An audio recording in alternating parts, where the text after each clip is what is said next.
Start off in a seated prayer position. Extend your right leg and bring the side of your left foot to your inner thigh near the perineum.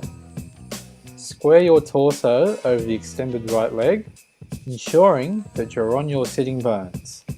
You may need to roll the flesh of the buttocks out from underneath you and begin to bend forward over that leg, interlacing the fingers.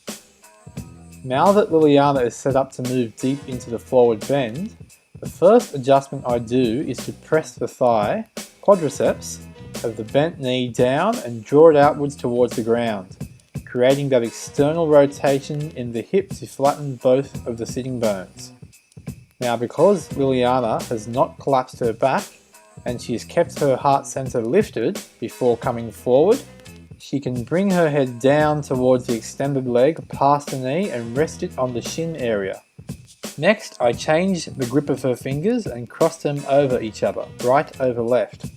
From here, I apply pressure to the mid-spine area by gently pressing forward and down on Vin-yasa's back. On each inhale, her spine will extend long, and on each exhale, she will be able to deepen further into the forward bend.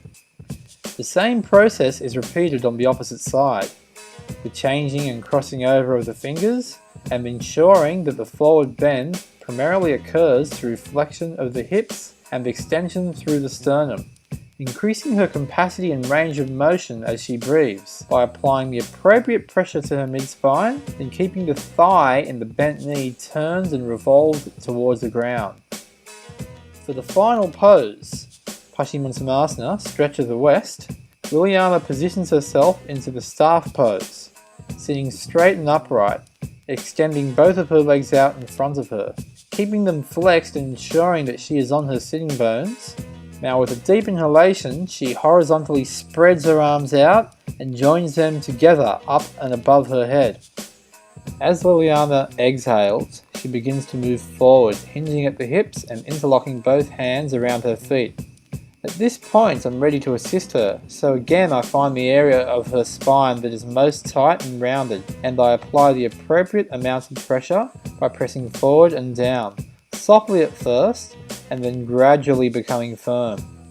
On each inhale, she can extend the spine, and on each exhale, she can come a bit further and deepen the forward bend, because of the pressure and the counterbalance of weight that I'm applying. It is important to try to avoid rounding the upper back when coming down, so make sure you maintain the length of your spine fully when moving down and forward. It is also a good idea to keep your transverse abdominis muscle slightly contracted as you deepen into the pose, particularly with assistance, but always ensure that you breathe into the abdomen.